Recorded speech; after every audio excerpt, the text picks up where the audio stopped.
हाँ जी, फाइनली तो आज हमारा जो टेक्स्ट का पेपर था सीए इंटर का वो हो चुका है कंप्लीट। और जो आज का पेपर है ये मेरे हाथ में है कि ये सीए इंटर का पेपर है, कहाँ कहाँ से आया सारी चीजें मैं आपको बताऊंगा।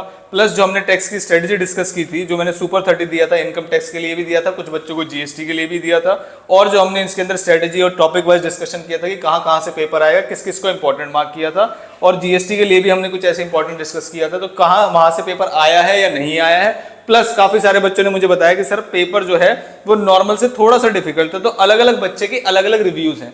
आपकी तैयारी कहां से है, कैसे की है, प्रैक्टिस की है, नहीं की है, तो काफी सारे बच्चों ने डिफिकल्ट भी बताया है पेपर, जो कि हो सकता है कि पेपर डिफिकल्ट है। अगर एज ए टीचर आप किसी से पूछोगे तो टीचर कभी नहीं बोलेंगे पेपर डिफिकल्ट है, ऐसे ही आप मुझे बोलते सर आपको तो डिफिकल्ट लगेगा ही नहीं।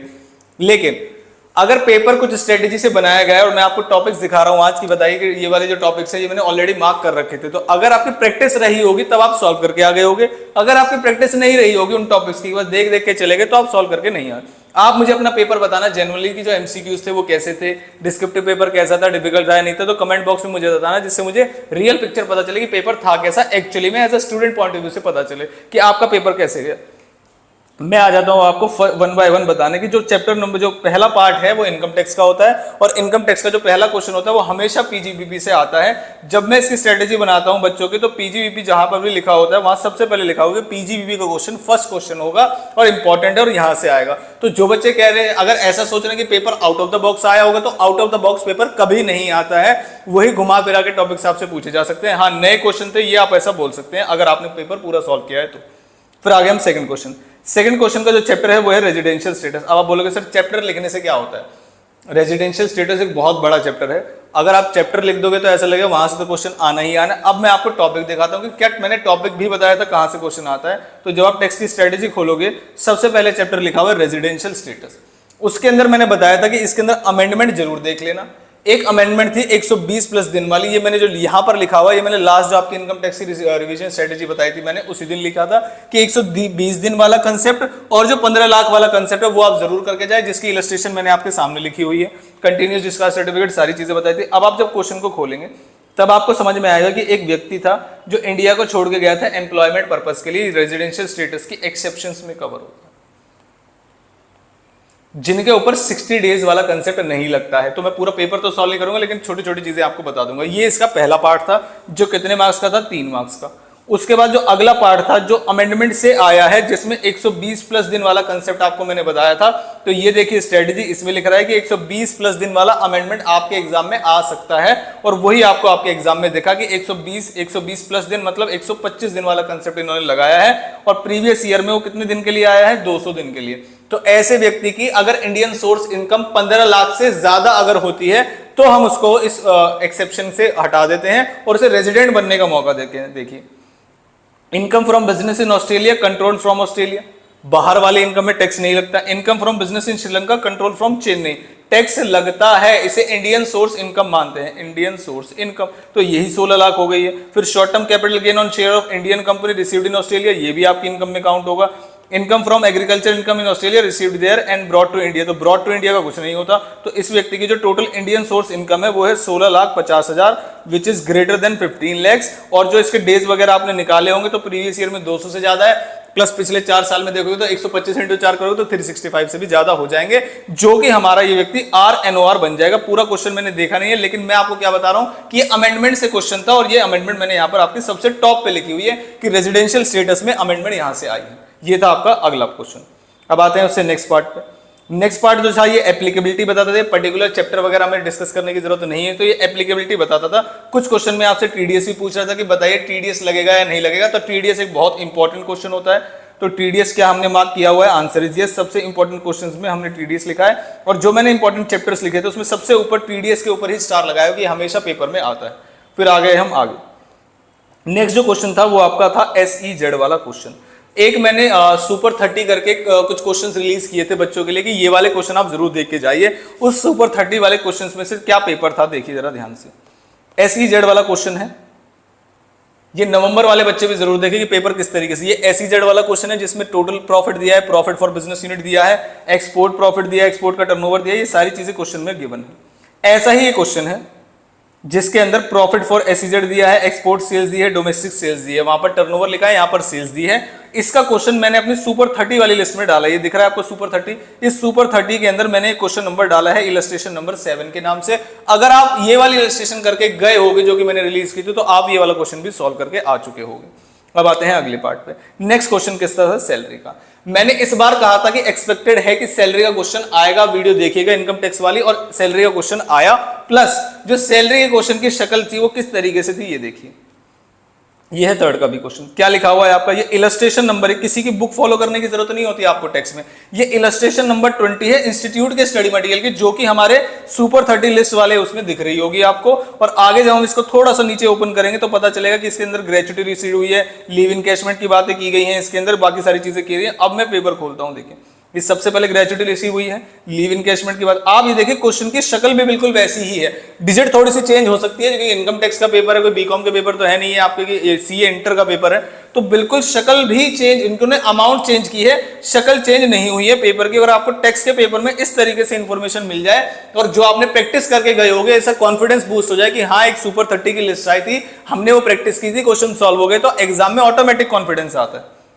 तो ये था हमारा क्वेश्चन नंबर थर्ड का बी, जो कि ये वाला क्वेश्चन भी आपका सुपर 30 से था और ये वाला क्वेश्चन भी आपका सुपर 30 से ही आया है। हालांकि टेक्स्ट में आप ऐसा बोल नहीं सकते कि आप 30 क्वेश्चन करके चले जाइए तो आप पेपर कर देंगे, बहुत गलत बात है। लेकिन हाँ एग्जाम में लास्ट टाइम में अगर आप सारे रिवीजन के बाद उन क्वेश्चन की प्रैक्टिस करके चले जाएंगे तो पूरा आपको हेल्प मिलेगी यहां से। फिर आया है नेक्स्ट है क्लबिंग चैप्टर के अंदर। तो मैंने जब इंपॉर्टेंट चैप्टर लिस्ट कराए थे, देखिए ये मैंने मार्क कराए हैं इंपॉर्टेंट। क्या इसके अंदर आपको क्लबिंग दिख रहा है? Answer is yes. क्या इसके अंदर आपको सैलरी दिख रहा है? Answer is yes. तो टीडीएस, क्लबिंग और सैलरी, 3 के क्वेश्चन मैं आपको दिखा चुका हूं अभी तक। आगे चलते हैं। फिर नेक्स्ट है क्वेश्चन। नेक्स्ट क्वेश्चन, ये वाला क्वेश्चन देखो मैंने स्टार भी लगाया, ये वाला क्वेश्चन लोन वाला क्वेश्चन है और इसमें काफी ज्यादा दिमाग लगा होगा, लेकिन इसके मार्क्स बहुत ज्यादा नहीं, 4 मार्क्स का है। अगर आपने छोड़ भी दिया होगा कि ये क्वेश्चन छोड़ सकते हैं तब भी कोई दिक्कत वाली बात नहीं है। आगे आते हैं। मैंने अमेंडमेंट कराई थी आपको कि अपडेटेड रिटर्न की अमेंडमेंट, जब आप जीएसटी वाला वो खोलोगे, जब आप जीएसटी जो वीडियो है, जो जीएसटी वाली वीडियो है, उसमें मैंने जीएसटी के रिवीजन पैटर्न के बाद आपको कराई थी क्या?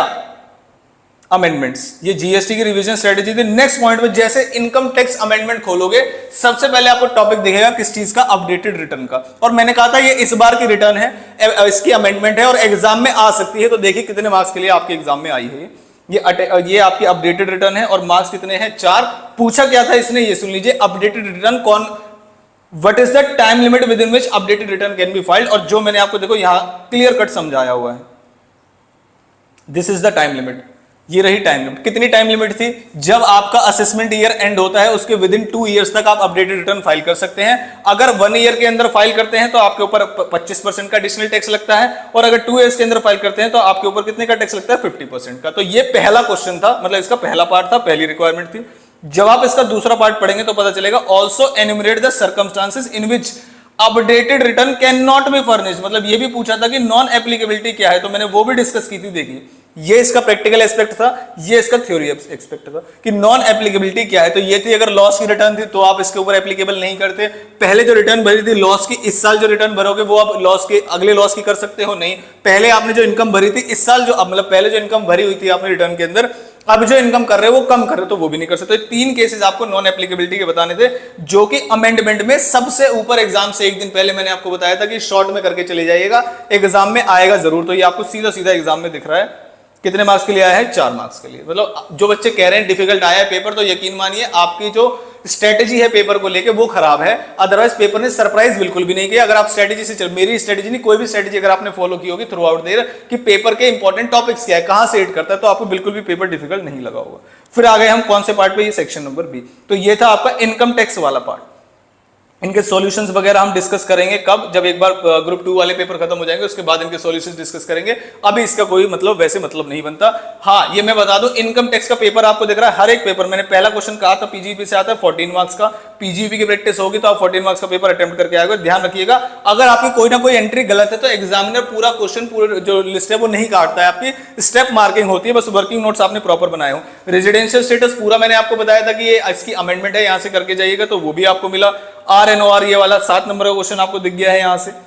फिर बी पार्ट में मैंने बताया थोड़ा सा डिफिकल्ट पार्ट था, लेकिन इसमें एक पार्ट जो है वो कौन सा था, टीडीएस वाला, जिसे आप इजीली कर सकते थे। फिर सुपर 30 का एसईजेड वाला क्वेश्चन मैंने आपको दिखाया। फिर एक और क्वेश्चन था जो सुपर 30 से, मतलब एक पूरा कंबाइंड क्वेश्चन जो कि कितने मार्क्स का दिखाई दे रहा है आपको, 7 मार्क्स का ये रहा और 7 मार्क्स का ये, 14 मार्क्स पेपर में आपको सुपर 30 के 2 क्वेश्चन बिल्कुल हूबहू शकल वैसे जो मैंने अभी आपको दिखाया। फिर क्लबिंग का क्वेश्चन मैंने बताया था इस साल आना ही आना है। क्या करना था इसके अंदर, देखिए पेरेंट्स की इनकम थी, जिसकी इनकम बिफोर क्लबिंग ज्यादा होती है वो बताना था इसके अंदर। बाकी इसमें कुछ दिख रहे होंगे गिफ्ट वगैरह के अमाउंट जो है क्लब हो जाते हैं। अगर वो कुछ परफॉर्म कर रही है कुछ कंपटीशन में तो उसमें उसकी पर्सनल स्किल्स शामिल है जो कि क्लब नहीं होते, ये आपको पता होना चाहिए। 80U वाला बच्चा जब होता है तो उसकी भी इनकम क्लब नहीं की जाती, ये चीजें आपको पता होनी चाहिए। अगर आपको सारे प्रोविजन पता है तो बिल्कुल सिंपल क्वेश्चन था। और कितने मार्क्स का था, 6 मार्क्स का। क्या मैंने इंपॉर्टेंट लिस्ट में लगाया था कि इस साल आने वाले क्वेश्चन में इंपॉर्टेंट में यह है, आंसर इज यस। फिर आते हैं हम नेक्स्ट, अब आते हैं पीजीवीपी में। पीजीवीपी में भी काफी बच्चे बोल सकते हैं कि सर लेंथी पेपर था, तब तक टाइम नहीं बचा। कोई बच्चा ऐसी गलती तो नहीं करके आया, मुझे बताना कि एक ही आंसर शीट में सारे आंसर लिख दिए, तो वो भी मुझे बताना। उसके बाद आप पूछोगे सर जीएसटी कहां से आया, तो देखिए जीएसटी मैंने ऑलरेडी मार्क किया। पहला क्वेश्चन मैंने बताया था कि ये कंबाइंड क्वेश्चन होता है।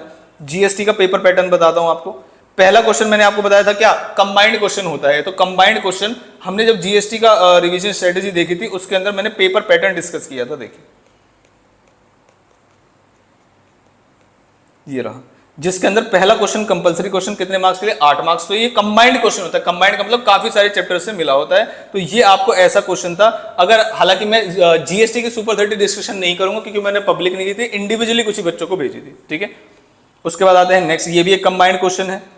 नेक्स्ट पे आ गए हम, देखिए क्या लिख रहा है, क्यूआरएमपी स्कीम, ये वर्ड दिख रहे हैं आपको, ई वे बिल दिख रहा है आपको, कॉम्पोजिशन स्कीम दिख रही है। तो अब आ जाते हैं रिविजन में।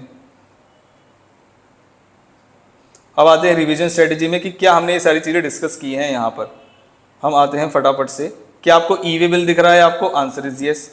और अब आ जाते हैं, क्या आपको क्यूआरएमपी स्कीम, वो आपको अमेंडमेंट वीडियो में मिली होगी जो मैंने जीएसटी की डाली थी, ठीक है। और कौन से क्वेश्चन यहाँ से आए थे चेक कर लेते हैं, आगे आगे चले हम। ये क्या कॉम्पोजिशन स्कीम भी पेपर में आया है, चेक करिए। ये रहा टैक्स का पेपर, क्या दिख रहा है आपको, कॉम्पोजिशन स्कीम दिख रहा है यहाँ पे, ई वे बिल दिख रहा है आपको यहाँ पर, ये रहा ई वे बिल। ये जीटीए दिख रहा है आपको, जीटीए की सर्विसेज। तो देखते हैं जीटीए की सर्विसेज भी क्या क्वेश्चन में आई हैं। ये रही जीटीए की सर्विसेज, ठीक है। आगे चलते हैं, रूल 86A वाला क्वेश्चन आया था शेड्यूल 3। मतलब आप बोल सकते हैं कि जो जीएसटी का पेपर है वो तो बहुत ज्यादा सरप्राइज करेगा नहीं, क्योंकि क्वेश्चन ही तो ये बेसिक पेपर था। अगर आपने थोड़ी बहुत भी पढ़ाई कर रखी है तो कुछ घुमा फिरा के इंपॉर्टेंट चैप्टर्स आते हैं। जीटीए की सर्विसेज, रिवर्स चार्ज वगैरह के 1-2 पॉइंट यहाँ पर डाले गए हैं कि जो पहला वाला क्वेश्चन था उसमें भी एलिमेंट था रिवर्स चार्ज वाला। तो अगर आप पेपर में स्ट्रेटेजी फॉलो करके गए हैं तो पेपर में कोई भी बहुत ज्यादा, आपका पेपर कैसा गया है इसे दूसरे से जनरलाइज मत करिएगा कि उसका मुश्किल गया है तो आपका भी मुश्किल जाएगा, सबको मुश्किल लग रहा है तो पेपर ही मुश्किल था। आप मुझे बताइएगा कमेंट बॉक्स में कि एमसीक्यू वाला पार्ट इजी था, मुश्किल था, या आपको डिस्क्रिप्टिव वाला पार्ट मुश्किल लगा, या आउट ऑफ द बॉक्स जिनको लग रहा है कि हमने तो ऐसे क्वेश्चन देखे ही नहीं थे, जब टीचर ने सिलेबस कराया था तो हमने ऐसे क्वेश्चन पढ़े नहीं थे। जिनको ऐसा लग रहा है उनके लिए मेरे पास एक सीधी सलाह है कि आपकी स्ट्रेटेजी में गड़बड़ थी। ये सारे क्वेश्चन इलस्ट्रेशन वगैरह प्रैक्टिकल इंस्टीट्यूट के स्टडी मैट में दिए होते हैं, आप पढ़ के नहीं गए हैं तो वो एक अलग बात है। पेपर का जो पैटर्न मई में जैसा देखा जा रहा है, काफी बच्चे बता रहे हैं कि अकाउंट्स का पेपर थोड़ा सा लेंदी आया था, कॉस्ट का पेपर काफी बच्चों को डिफिकल्ट लग रहा था। हालांकि मैंने आपको स्ट्रेटेजी से एक क्वेश्चन मैच कराया था कि सीक्वेंस भी वही होता है जो इंस्टीट्यूट फॉलो करता है। तो आपको ध्यान रखना है कि अगर आपका पेपर खराब गया है तो नवंबर के लिए आपको क्या करना है। जिन बच्चों को पहले से ही पता है कि अब पेपर गड़बड़ हो गया है, नवंबर के लिए जो आपको करना है वो ये है कि पहले तो एक स्ट्रेटेजी बनाइए। स्ट्रेटेजी में पहला नाम ये लिख लीजिए कि स्टडी मटेरियल के हर एक क्वेश्चन हम करके जाएंगे। और दूसरी चीज, कोई ना कोई स्ट्रेटेजी फॉलो कीजिए पेपर के लिए कि क्या इंपॉर्टेंट है क्या नहीं है, एनालिसिस करिए पेपर का कि क्या चीज है। बाकी नंबर वगैरह मैंने आपसे शेयर किया हुआ है पहले भी कि अगर आपको कोई गाइडेंस चाहिए इस चीज को लेके कि नवंबर के पेपर आप कैसे अटेम्प्ट कर सकते हैं या अभी से उसकी कैसी तैयारी कर सकते हैं, वो मैं आपको दोबारा से ड्रॉप कर देता हूं। कोशिश करिएगा कि अभी ना करें इस चीज को, क्योंकि अभी ग्रुप 2 वाले बच्चों के लिए एक वीडियो आनी है। तो ये नंबर है जिस पे आप गाइडेंस ले सकते हैं। लेकिन अभी जब तक ग्रुप 2 का एफएम एंड इको का पेपर नहीं हो जाता तब तक आप थोड़ा कोशिश करिएगा इस चीज को अवॉइड कर लेंगे, जो हम नवंबर के लिए करेंगे। अभी आपने पेपर दे दिए हैं, पेपर आपका अच्छा जाए बुरा जाए कैसा भी जाए, आपको बस क्या करना है, अपने आप को थोड़ा सा समय देना है, एंजॉय करना है, तो आपके 2-3 दिन सीरियस होने से कुछ नहीं होगा, तो पहले आप रिलैक्स करिए। आपने 8-8 12-12 घंटे 16-16 घंटे भी पढ़ाई की है, तो थोड़े दिन रिलैक्स हो जाइए, चीजों को फिगर आउट करिए कि एक नॉर्मल पेपर से जो आपकी आंसर शीट गई है वो कितनी गलत गई है या कितनी खराब गई है। जिनका अच्छा पेपर गया है वो भी, उनके लिए भी सलाह है कि वो भी आराम करिए, कोई दिक्कत वाली बात नहीं है। पेपर पॉजिटिव गया होगा, डिफिकल्ट आया तो चेकिंग ऐसे होगी, ईजी आया तो चेकिंग वैसे होती है। तो इन चीजों को कंसिडर करके आप भी 2-3 दिन आराम करिए, रिलैक्स करिए। जैसे ही ग्रुप 2 के पेपर खत्म हो जाएंगे तब आप शेयर करिए कि आपके, और कमेंट बॉक्स में मुझे जरूर बताना कि क्या आपका पेपर कैसा गया और आपको कैसा लगा। एमसीक्यू इजी थे या डिस्क्रिप्टिव पार्ट इजी था, या कौन सा पार्ट डिफिकल्ट था या कैसा था, और आपको क्या paper out of the box लगा। तो जिन बच्चों को paper out of the box लगा है वो बहुत अलग डायरेक्शन में तैयारी कर रहे हैं, जो कि गलत है। अब चाहे उसमें ट्यूशन टीचर की गलती है आपके, या जहां से क्लासेस ली है वहां की, या आपकी खुद की गलती है। सारी चीजों को कंसाइड करिए और देखिए कि आगे नवंबर के लिए कैसे मूव फॉरवर्ड करना है। पेपर बहुत अच्छे गए हैं तो साइड रखिए, मूवी देखिए, नेटफ्लिक्स मेंबरशिप लीजिए, जो ये करना है करिए। 18-16 घंटे आपने पढ़ाई की, अपने आप को अब एंजॉय करिए।